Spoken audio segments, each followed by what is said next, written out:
You are now listening to the J Porks Experience. Listen free on iTunes or at theandydareshow.com. Now, here's Jay. Coming to you live from the poorhouse. What is the word, people? Welcome to another action-packed edition of the J Porks Experience. I'm Jay Porks. With me, as always, on the other side of the glass, making sure this is a well-oiled podcast machine.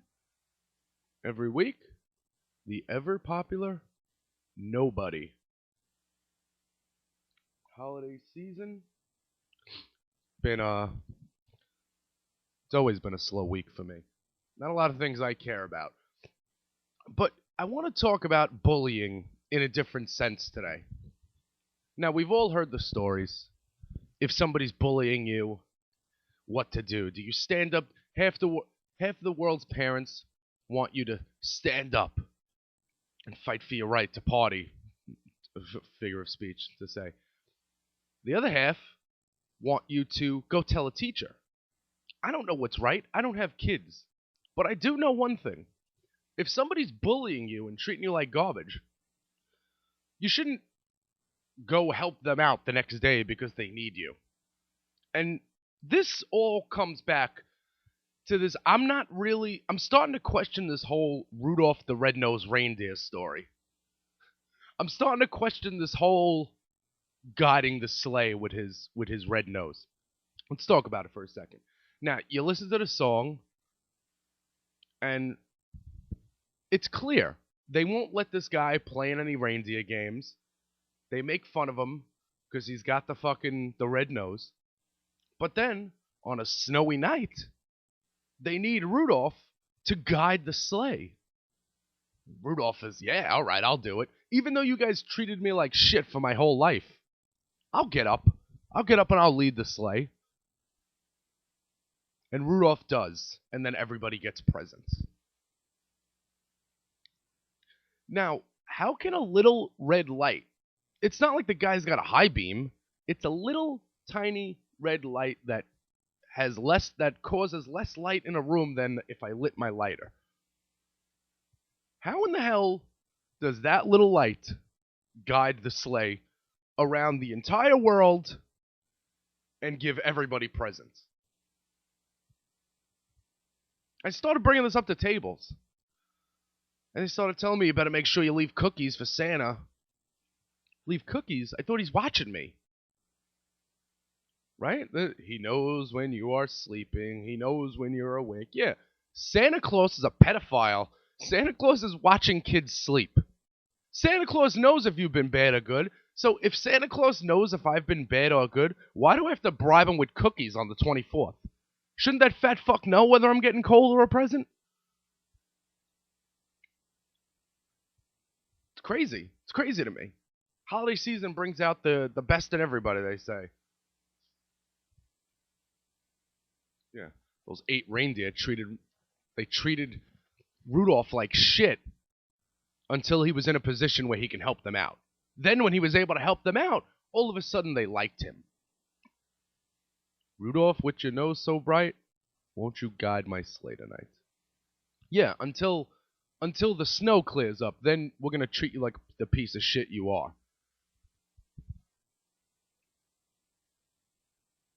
You know what's crazy to me? A reindeer isn't even a real animal. It is a real animal, but it's not around anymore. It's most likely extinct. Deer can fly all of a sudden? Santa's watching you? Santa's watching me, but I gotta bribe him with cookies on Christmas Eve. I don't get it. I don't understand why I need to do this. I don't understand how this little red nose can light the way. Now let's pretend Santa's real for a second. There's no way he gets to every house in one night. Unless he does the Superman thing where he spins the earth around backwards and pulls time back. In what way does one person get to every house in the world in one night? How does that happen? And I mean, it's we can keep singing the lullabies, we can keep singing the songs. But the thing is, the other day in the dining room, I saw this little kid, and he had a smartphone in his hand, and he was on YouTube.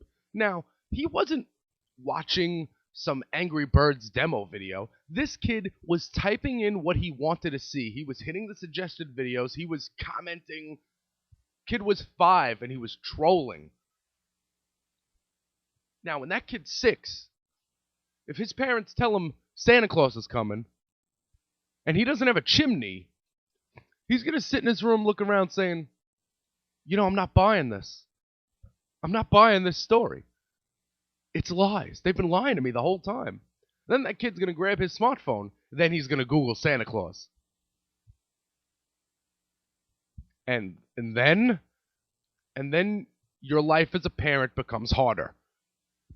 Because instead of breaking the news to your kid that this fat pedophile doesn't exist, and it doesn't matter if you're good, you're always going to get presents, because that's the idea of December 25th. Because on Sir Isaac Newton's birthday, you get gifts. Kid's going to debunk that whole theory when he Googles Santa Claus and finds out Santa's not real. One bad gift and that kid's Googling Santa to troll on his Facebook page. Trust me, it's happening. Then he's going to read the Wikipedia about how Santa Claus is made up. Then you're going to have a talk with him.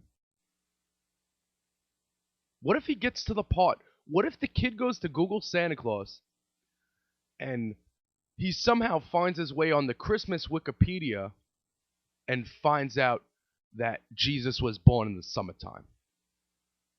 What does he do then? What do you do then with your child? Because it's weird.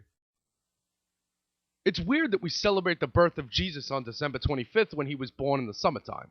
And I know he was born in the summertime because those 3 wise men come and they're wearing sandals, and nobody wears sandals in the fucking winter. And back in the day during the winter solstice, people used to, which is December 20th, around there, people bring the evergreen trees into their house to preserve life. They think, they were under the impression that they were bringing the trees into the house to preserve life. Not so some fat pedophile can leave presents underneath it. It's a fantasy land. It's a fantasy land that you're living in. Isaac Newton was born on Christmas, not Jesus. Speaking of things that aren't Jesus, I've been doing that to the tables with the Rudolph the Red-Nosed Reindeer was victim of bullying humor. I thought it's okay. You know what it is? They're coming out with memes now. I saw a meme that basically did that whole bit. And I've been doing this bit for 4 years already about Rudolph the Red-Nosed Reindeer. I'm sure people have been doing it way before I was born. So I didn't copy this off a meme. I've been saving this up. Last week. Was it last week or the week before? Probably the week before. You heard me talk about the Darren Wilson did not get indicted. And you heard me say that I'm not from there and I can't judge that situation. Well, shit got closer to home this week, as Eric Garner, the man who was screaming "I can't breathe" and was choked out by police, the cop was not indicted on that case as well. You're probably saying to yourself, yes, now I can get Jay's opinion, because that's Staten Island, and Jay's from there, and he's going to tell me how it really is. No, I'm not. No, I'm not. There's nothing. What do you want me to say? Here's the thing. Staten Island is racist. It's a fact. And I don't know if anybody saw Saturday Night Live, but the Weekend Update guy had a good point, and he's from Staten Island. Staten Island is 85% cops. It's 80% white, 95% cops, and the other 5% are split between firemen and members of the Wu-Tang Clan. And pillheads, but yeah. And people sniffing Percocets. Everybody, whether it's people at my job, people who drive, adults, people on the bus, people I've served, the consensus on Staten Island is The cop did everything right. I passed by a table the other day, and the guy says, de Blasio's really throwing the cops under the bus. Well, what do you want him to do? Do you want him to get on a press conference with his son with his big afro hair, and do you want him to say, well, I think it's racist that guy didn't get indicted? He can't say that.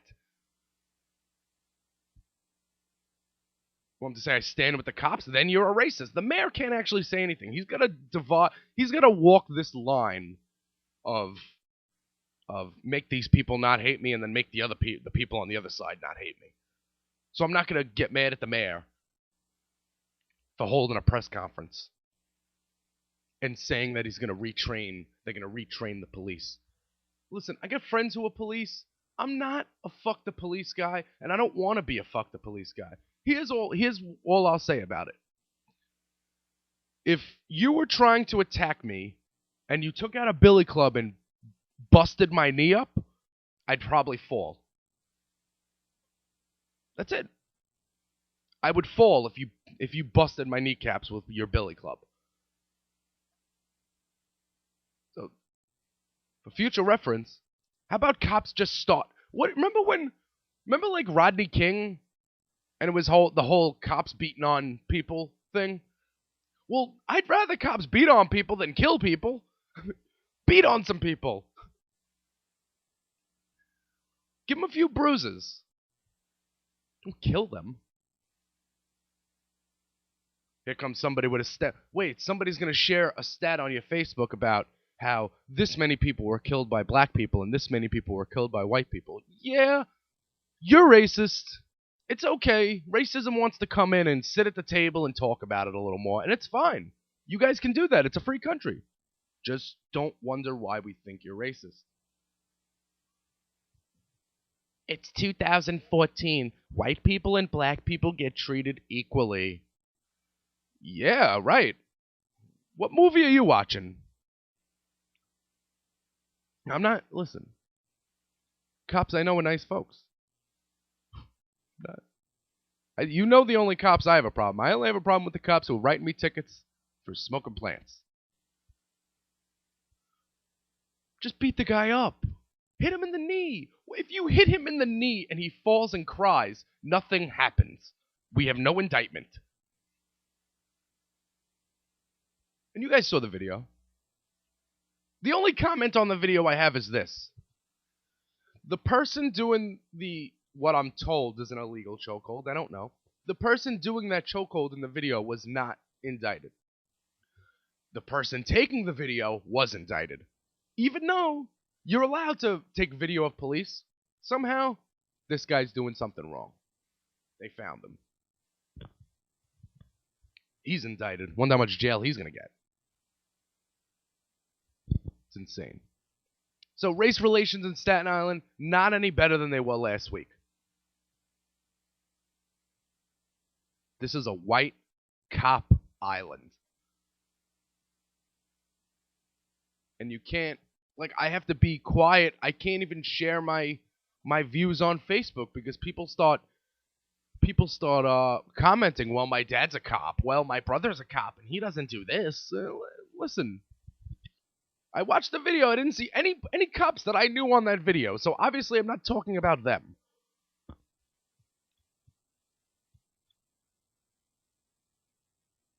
Racism is alive and well. And the quicker we figure out how to stop racism, the quicker that's when we'll figure out when to stop shooting people. Racism alive and well. I don't have a cell phone still. Sprint shut it off. It's been off for 3 weeks now. If anyone has any suggestions on what I can do with that, let me know. I would love that. I would love to be able to do something that would get my phone turned back on. They told me pay $100, get it back on. I paid $88. They didn't turn it back on. It's fucked up. $88 down a black hole to nowhere. You know what I'm really looking for right now? When I'm not living in this house anymore, I'm looking for like Larry David used to do. He looks for warm places to sleep when he's homeless. That's exactly what I'm doing right now. Like when I get on the bus, I'm scouting out warm places to stay when I am homeless because that is happening pretty soon. So we get the ferry terminal. I can ride the ferry back and forth a bunch of times. I can get on the train, ride it from one end to the other. It's a long time. Beats the f out of me. I don't know what I'm gonna do. I was supposed to get a second day job. I was supposed to get a day job because when I got fired from my other job, I work nights. So the idea was I'm gonna get a day job. And now it's December and I never got that day job. Puts me in an awkward position. But I will get it and I will make some dough. And I will make it through this part of my life alive. I think. I hope. Next week will be the last of the year. I'm assuming. I think it is. It'll be my birthday show. We'll get into some intriguing tracks of 2014. We'll get into some of my favorite headlines of 2014, some memorable moments, birthday wishes, all that stuff will be next week. December's not really the most happening month for music news. So we'll get to the headlines and we'll come back after this. Hey everybody, this is Andy from the Andy Dare Show. I just want to thank you for checking out the J Porks Experience and all the fine broadcasting we offer here at Dare Network. Follow Jay at JPorks on Twitter. Check him out on the internet, jporks.com, and at Instagram, jporks. And if you want to check out my little podcast network, check out andydare.com and follow us on Twitter at Dare Network. That's DERER Network. Thanks again for listening. And back to the show. And we're back. Alright, let's get to the list of websites you need to go to help keep me in business. First of all, there's concertconfessions.com for all your live music news and reviews for the fans, by the fans. Motley Crue and Alice Cooper, and Elektra at the House of Blues. Again, not much stuff going on in December, so we stick with this. If there's shows you're going to, and you want to share your experience with the world, head over to concertconfessions.com and find out how to do that. Send me an email, send me a tweet, send me a Facebook request, I don't care. We'll take care of it. Just let me know. And while you're rolling around concertconfessions.com, you might as well click these Amazon ads. You're going to buy stuff anyway. Might as well buy them for me and Andy and Tyler. You know? Why not? Also, Hang the DJ, ChristinaRocks.com, 89xradio.com every Sunday morning for the Time Warp. That's Throwback Alternative. Sunday morning. And she's also got some stuff on her website. Like you can stream. I think you could scream. You can stream Smashing Pumpkins cover Bowie and stream their LP Monuments to an Elegy in full. Billy Corgan just said that him and Kurt Cobain were the best scribes of the 90s, and everyone else was a distant third. It's cool, but I had to look up what scribes means. Couldn't just say songwriters. Billy Corgan's coming out of left field intellectual over here. But okay, listen. As long as he's releasing music and not television series, so I ain't got no beefs with Billy Corgan right now. Billy Corgan hasn't done anything to piss me off this year. And I will be listening to that album, when I get a chance. And there's a shoegaze documentary, Beautiful Noise. Shoegaze. That's another one that... This is like we're making things up. What does shoegaze mean? Well, it means you look down at your shoes. What? It's music for people who like to listen to music and look down at their shoes and think about themselves. What? Is it punk? Is it emo? I don't know what it is. Of course I'm looking it up. Are you kidding? Shoegaze is a subgenre of alternative rock that emerged from the United Kingdom in the late 1980s by bands such as My Bloody Valentine, Lush, Slowdive, Chapter House, and Ride. And the stylistic origins are from dream pop, noise pop, post-punk, psychedelic rock, noise rock, ethereal, ambient, wall of sound. Wall of sound.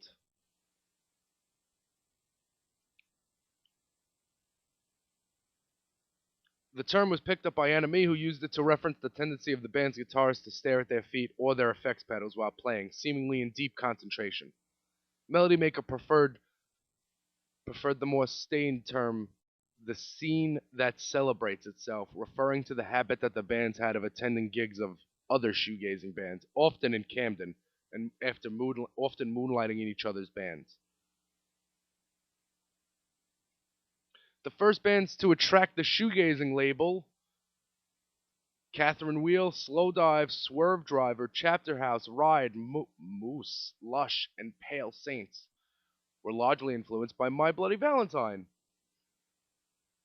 Other artists have been identified as influences on shoegazing include The Velvet Underground, Sonic Youth, Husker Du, The Chameleons, The Cure, Galaxy 500, and The Smiths. Can I just say this really fast? So the last episode of Sonic Highways had Thurston Moore. Dave Grohl was talking to Thurston Moore about the New York rock scene. So does that mean people in California can like Sonic Youth now? Or is that just something that they're not going to wrap their heads around? Like, people in California can appreciate the tunes of Daft Punk, but they don't listen to Sonic Youth? I think that's stupid, and I think that's very pretentious. And you know who you are. You know exactly who you are. All of you. It's everybody. We're going to have to pretend to like Sonic Youth again. Speaking of Sonic Youth, I know. On December 11th, there's a thing in the city. It's in Manhattan. It's Pandora Radio presents. It's a free show. I RSVP'd for Thurston Moore Band. After I RSVP'd and I printed out the quote unquote ticket, they said first come first serve. So I think it's on Thursday. If I show up and they let me in, they let me in. If they don't, what am I going to do? One of the people will be online like they were for the Foo Fighters at Irving Plaza, and I will get to that in a second.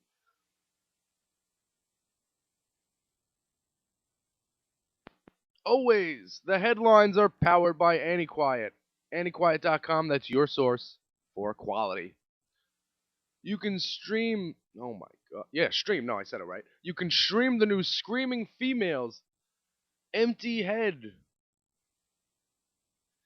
And you can listen to the new Sleater Kinney track, Surface Envy. The ladies from Portland drop another track from their highly anticipated new album, which, by the way, they're not planning long-term reunion plans, though. If you like Sleater Kinney, you better go check them out while they're on this tour. Not gonna be on it much longer. And new Sleater Kinney. New Screaming Females. We've also got, speaking of Billy Corgan, we got a picture of Billy Corgan, Courtney Love, and Marilyn Manson with a picture that says "We buried the hatchet," and then Marilyn Manson went on to perform with Smashing Pumpkins that night. So you remember, Hole and Manson were on this crazy tour in '95 where they were dissing each other on stage, and was this right after Courtney Love broke up with Billy Corgan, or before? Or I don't know. I know that she's got beef with Manson, and I know that she's got separate beef with Billy Corgan. Billy Corgan says she stole songs from him, which you've heard my take on this. If you don't want Courtney Love to steal your songs, don't write songs while you're fucking her.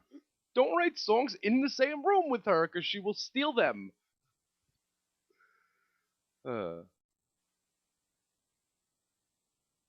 Alright. So we got that.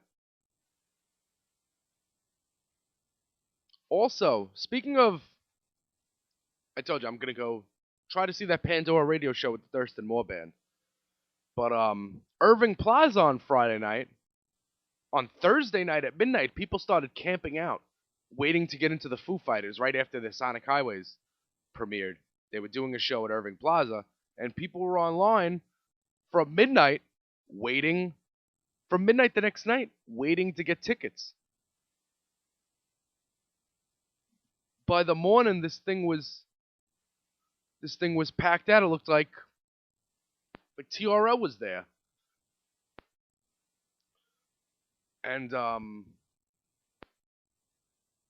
so I'll read you the Brooklyn Vegan has it right here. Let's do the math. A band who just put out the 12th best album of the year, just kidding, and who feel confident enough to announce a show at Citi Field, capacity 45,000 plus, not kidding, is playing a show at Irving Plaza, capacity 1,000 plus, not kidding.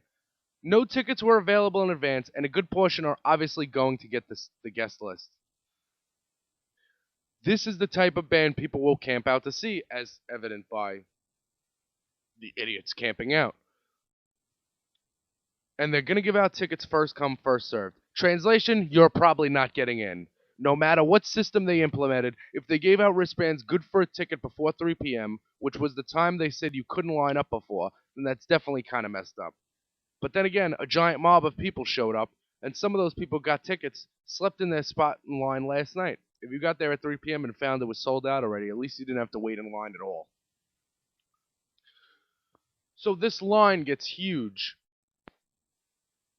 It gets huge overnight, and then the next morning they go up to the line. They say, we're not selling tickets before 3 p.m. You can't line up before 3 p.m.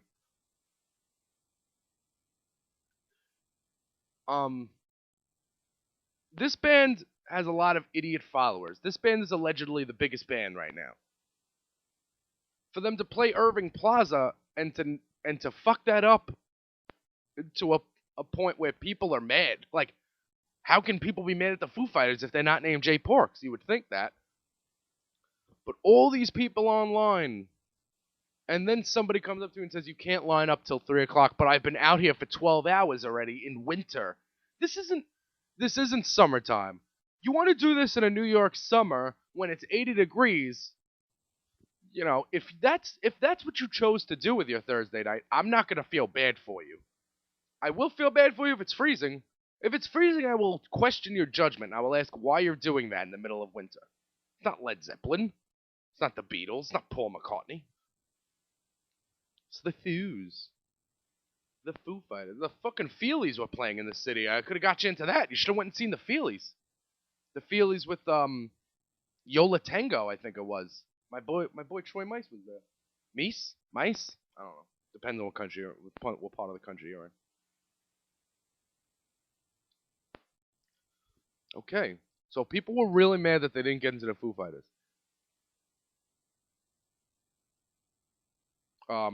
Brooklyn Vegan also says, if you didn't get tickets, look at it this way.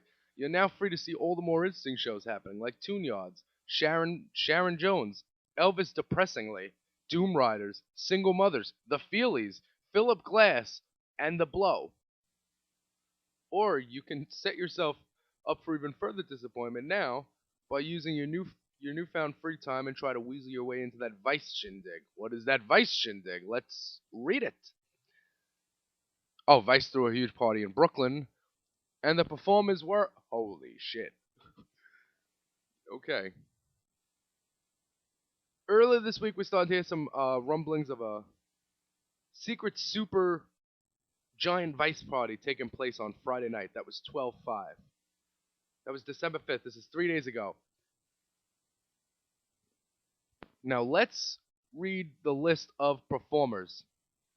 Jarvis Cocker from Pulp, Pussy Riot, Karen O, Ghostface Killer, Action Bronson, Raekwon, Lil Wayne, Jonah Hill and Spike Jonze, Andrew W.K., Stephen Malkmus, Black Lips, Chromeo, and as a punk rock supergroup, Damon Abraham from Fucked Up, Steve McDonald from Off, John Joseph from Cro-Mags, and Ben Weinman from Dillinger Escape Plan, and Hishman Can't pronounce that last name.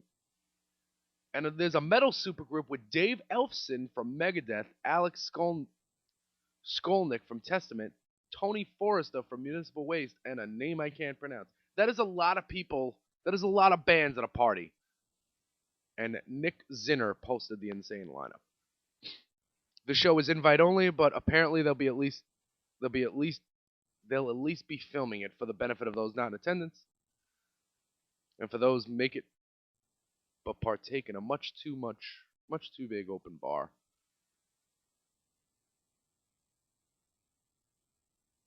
So let's read the I want to read the comments. People who work in marketing rock. Do they have to budget this gig? Did they have a budget cut? No Lady Gaga this year?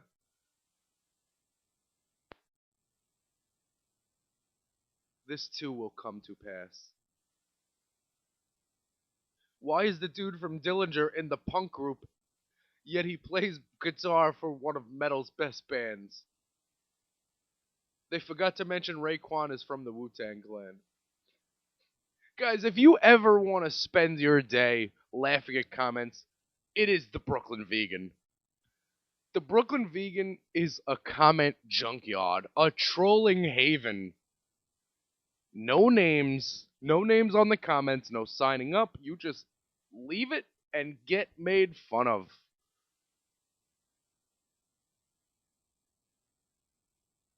It's awesome Vice are crying poor to their endless unpaid interns while simultaneously shelling out 6 figures for Lil Wayne to show up at this thing for 90 seconds. Yeah, I actually expect all of the Uber cars headed to this are going to be having some trouble with protest-related traffic and bridge shutdowns. What will the fat guy from Fucked Up do? Something crazy, I bet.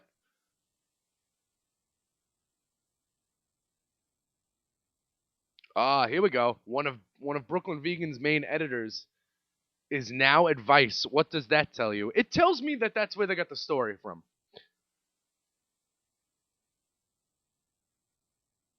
Back in the day,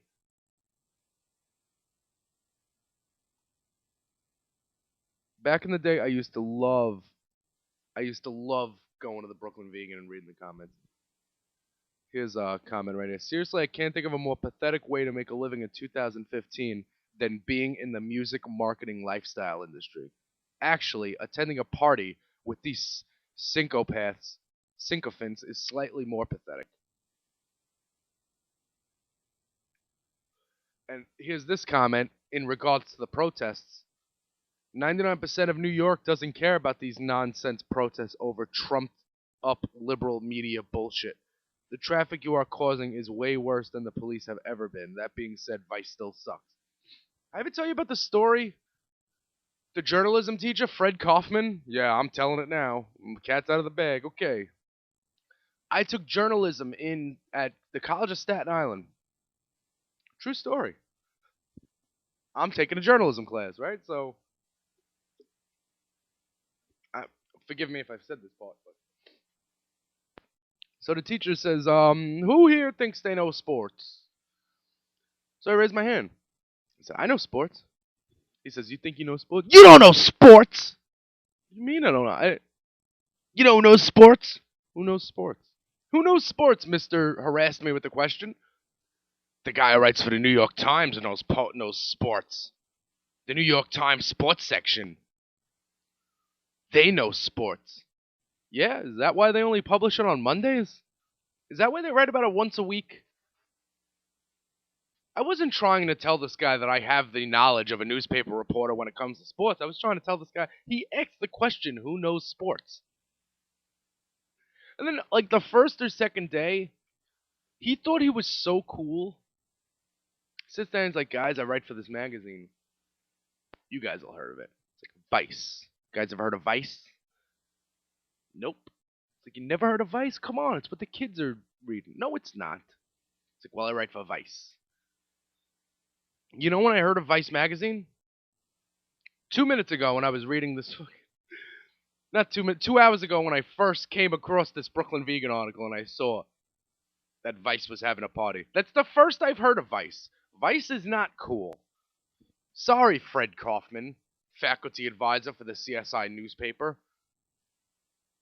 Can't believe that guy told me I don't know sports. You don't know writing, dude.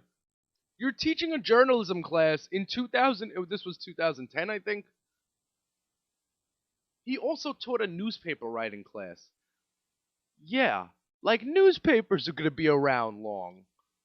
So anytime I post something on the internet, whether it's pictures, videos, words, whatever it is, I just think of like how I'm beating Fred Kaufman.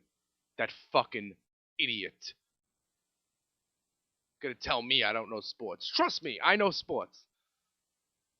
You want to tell me I don't know music after listening to my podcast for a year, you're entitled.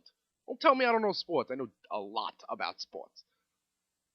Sports and boobs are like top 2 in my life. Sports, boobs, and drugs. Don't quiz me on any of those, because I'm gonna win. And riding and bus routes. Don't even try it. Vice magazine, my ass. Anyway, so sometimes I used to go to shows, take videos, and then the Brooklyn Vegan would use my videos in their post. We are way past that happening, as they haven't used my posts. They haven't used any of my videos in a while.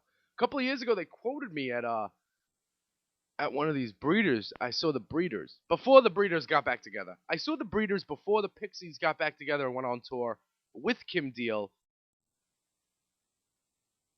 And before they came back, released Indie City and fired Kim Deal. But I saw the Breeders before I saw the Pixies that year. And it was fun. And I remember reading my opening paragraph. And it was like, read the rest at jporks.com. I'm like, oh shit, cool. That's rad. And they used my stuff for a Mudhoney too. Oh, the Mudhoney show was sick. I was thinking about that last night. That's what I'm gonna do. I can't wait. Next week I'm gonna go over all the sick shows that I've been to this year. All the sick moments, because I haven't been to many shows. So we're gonna get to the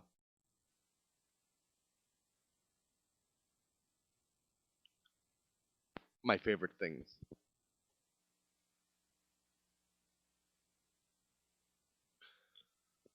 Another comment from the Brooklyn Vegan. See, the thing is, people are identified by the time they left their comments. So somebody's like, shut up, 122. And this guy at 131 says, let's be honest, there's nothing more unattractive, clueless, or pathetic than native New Yorkers.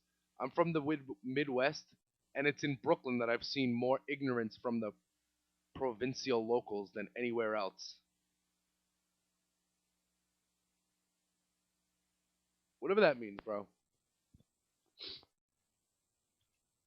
Nothing more unattractive, clueless, and pathetic than native New Yorkers? Well, I'm raising my hand. It's me. I'm pathetic. Sorry. It's not my fault. I was drawn this way. Okay. Let me give you the list of websites you need to go to help keep me in business before I get up on out of here. You need to go to concertconfessions.com for all your live music news and reviews for the fans, by the fans.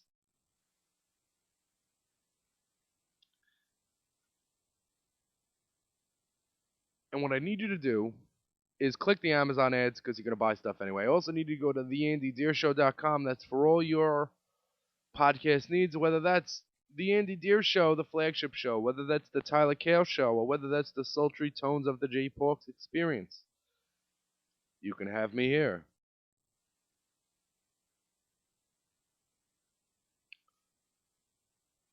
Also, you go to hangthedj.com, 89xradio.com every Sunday morning for the Time Warp, throwback alternative, Sunday morning, 8 to noon.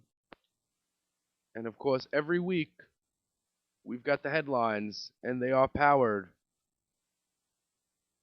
by Annie Quiet. Till next week, till my birthday, Whiskey, Weed, and Warren Zevon, late.